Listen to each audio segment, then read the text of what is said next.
आकाशवाणी मुंबई. रश्मी पाटकर प्रादेशिक बातम्या देत आहे. ठळक बातम्या.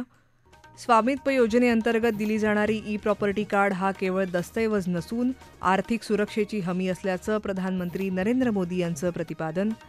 गडकिल्ल्यांवरचं अतिक्रमण काढण्यासाठी आणि रोखण्यासाठी जिल्हास्तरीय समिती स्थापन. मुंबईत विविध सार्वजनिक वाहतूक व्यवस्थांसाठी एकच तिकीट वापरता येणार. आणि खो खो विश्वचषक स्पर्धेत भारतीय पुरुष आणि महिला संघाची उपांत्य फेरीत धडक. स्वामित्व योजनेअंतर्गत दिली जाणारी ई प्रॉपर्टी कार्ड हा केवळ दस्तऐवज नसून आर्थिक सुरक्षेची हमी असल्याचं प्रतिपादन प्रधानमंत्री नरेंद्र मोदी यांनी केलं. स्वामित्व योजनेअंतर्गत गाव पातळीवर जमिनीच्या मालकी हक्कांविषयी संपूर्ण माहिती देणाऱ्या ई प्रॉपर्टी कार्डाचं वितरण आज प्रधानमंत्र्यांच्या हस्ते झालं, त्यावेळी ते बोलत होते. स्वामित्व आणि भूआधार या दोन्ही योजना ग्रामीण भारताच्या विकासाचा आधार आहेत, असंही ते म्हणाले. छोट्या गावांना स्वामित्व योजनेच्या होणाऱ्या लाभाबद्दल बोलताना प्रधानमंत्री म्हणाले, स्वामित्व योजना से गांव के विकास की प्लानिंग और उस पर अमल अब काफी बेहतर हो रहे हैं. आज हमारे पास स्पष्ट नक्शे होंगे तो विकास के काम की प्लानिंग भी सटीक होगी. अब प्रॉपर्टी राइट्स मिलने से ग्राम पंचायतों की मुश्किलें भी दूर होगी. या कार्यक्रमात देशभरातली 10 राज्य आणि 2 केंद्रशासित प्रदेशातल्या 50,000हून अधिक गावातली 65 लाख ई प्रॉपर्टी कार्ड्स प्रधानमंत्र्यांच्या हस्ते वितरित करण्यात आली. यावेळी प्रधानमंत्र्यांनी ठिकठिकाणच्या लाभार्थ्यांशी दूरस्थ पद्धतीने संवाद साधला.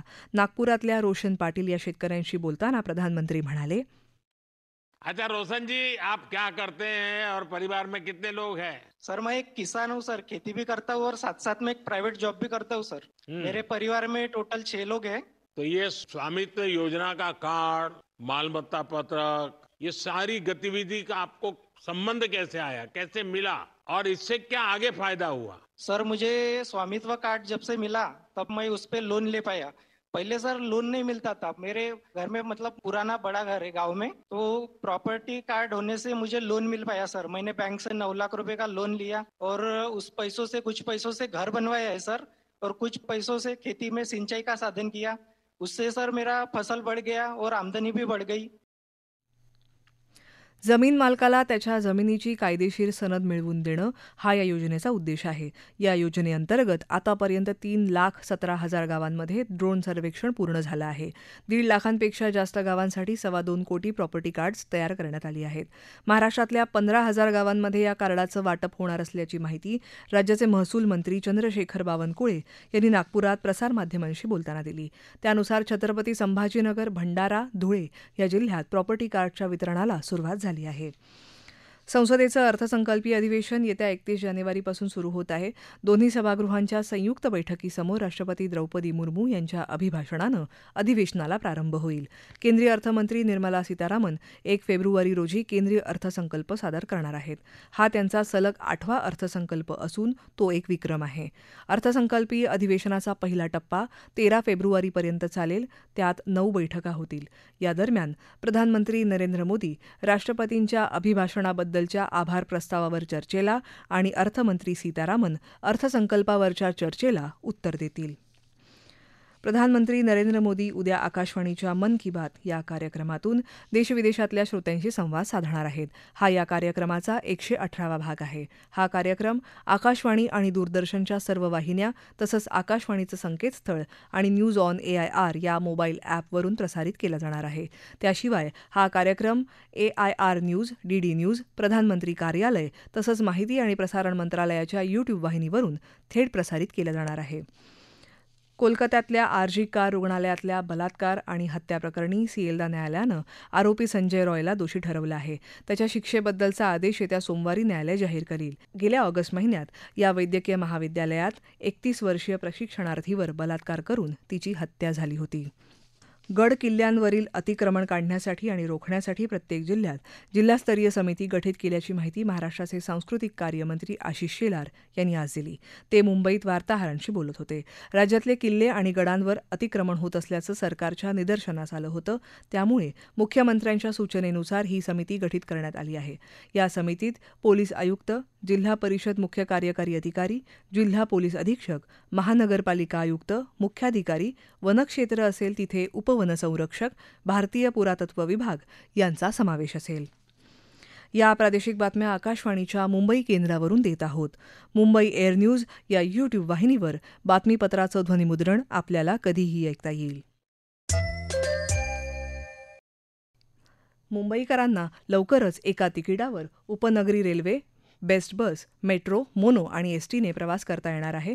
रेल्वेमंत्री अश्विनी वैष्णव यांच्याशी चर्चा केल्यानंतर मुख्यमंत्री देवेंद्र फडणवीस यांनी मुंबईत ही माहिती दिली. आतापर्यंत मेट्रो, बेस असे सगळे आपले ट्रान्सपोर्टेशन सिस्टीम आपण प्लॅटफॉर्मवर आणले होते. आपली सबर्बन रेल्वे देखील त्याच्यावर आणणं गरजेचं होतं, कारण ती आपली मुंबईची लाईफलाईन आहे. आज त्यालाही मान्यता मिळालेली आहे. त्यामुळे आता मुंबईच्या लोकांना सगळ्या ट्रान्सपोर्टेशन सिस्टीम एका प्लॅटफॉर्मवर, एका तिकिटावर त्या ठिकाणी वापरता येतील. या ॲप्लिकेशनवर लोकांना आपल्या प्रवासाची आखणी करता येईल. तसंच सर्वात जवळचं स्थानक आणि प्रवासाच्या साधनाची माहितीही आर्टिफिशियल इंटेलिजन्सद्वारे त्यांना मिळू शकेल. या मंचाद्वारे लाखो मुंबईकरांचा प्रवास सुकर होईल असा विश्वास फडणवीस यांनी व्यक्त केला. तंत्रज्ञानाच्या वापरामुळे आरोग्य क्षेत्रात क्रांती घडणार आहे असं प्रतिपादन महाराष्ट्राचे मुख्यमंत्री देवेंद्र फडणवीस यांनी केलं आहे. वांद्रे कुर्ला संकुलातील जिओ कन्व्हेन्शन सेंटरमध्ये आयोजित pan IIT world of technology 2025 परिषदेच्या उद्घाटन सत्रात ते आज बोलत होते. ग्रामीण आणि दुर्गम भागात डॉक्टरांना पोहोचणं शक्य नसतं. तिथले रुग्ण तंत्रज्ञानाच्या माध्यमातून डॉक्टरांपर्यंत पोहोचू शकणार आहेत असं ते म्हणाले. मुख्यमंत्री देवेंद्र फडणवीस यांच्या उपस्थितीत मुंबईतल्या KEM अर्थात सेठ गोवरदास सुंदरदास वैद्यकीय महाविद्यालय आणि राजे एडवर्ड स्मारक रुग्णालयाचा शताब्दी वर्षाच्या विविध कार्यक्रमांची सुरुवात झाली. गेल्या 100 वर्षात संस्थेसाठी समर्पण वृत्तीने काम करणाऱ्या लोकांचे त्यांनी आभार मानले. राज्यातल्या जवळपास 4,000 अपात्र महिलांनी लाडकी बहीण योजनेतून माघार घेतली असल्याची माहिती महिला आणि बालकल्याण मंत्री अदिती तटकरे यांनी दिली आहे. गेल्या महिन्यात 100-150 अर्ज आले होते, तर उर्वरित या महिन्यात आल्याचं तटकरे म्हणाल्या. या महिलांनी परत केलेले पैसे विविध कल्याणकारी योजनांसाठी वापरले जाणार आहेत. तक्रार प्राप्त झालेल्या लाभार्थ्यांच्या अर्जांची छाननी सुरू आहे. जानेवारी महिन्याचे पैसे लाभार्थ्यांना 26 जानेवारीपूर्वी दिले जातील असंही त्यांनी सांगितलं. नवी दिल्ली इथे सुरू असलेल्या खो-खो विश्वचषक स्पर्धेत भारतीय पुरुष आणि महिला संघानं उपांत्य फेरीत धडक मारली आहे. पुरुष संघानं श्रीलंका संघावर 140 अशी मात केली. रामजी कश्यप कालच्या सामन्याचा सर्वोत्तम खेळाडू ठरला, तर व्ही सुब्रमणी उत्कृष्ट चढाईचा मानकरी ठरला. प्रियंका इंगळेच्या नेतृत्वाखालील महिला संघानं बांगलादेश संघावर 109-16 असा विजय मिळवला. कालच्या सामन्यासाठी अश्विनी शिंदे सर्वोत्तम खेळाडू आणि ऋतुराणी सेन उत्कृष्ट बचाव खेळाडू ठरली. महिला क्रिकेटमध्ये 19 वर्षांखालील 2020 विश्व करंडक स्पर्धेला आजपासून मलेशिया इथं सुरुवात होत आहे. यामध्ये 19 संघ सहभागी होत आहेत. या संघाची 4 गटात विभागणी केली असून भारताच्या गटात मलेशिया, श्रीलंका, वेस्ट इंडिज हे संघ असणार आहेत. भारताचा पहिला गट साखळी सामना उद्या वेस्ट इंडिजबरोबर होणार आहे. आज 6 साखळी सामने होणार आहेत.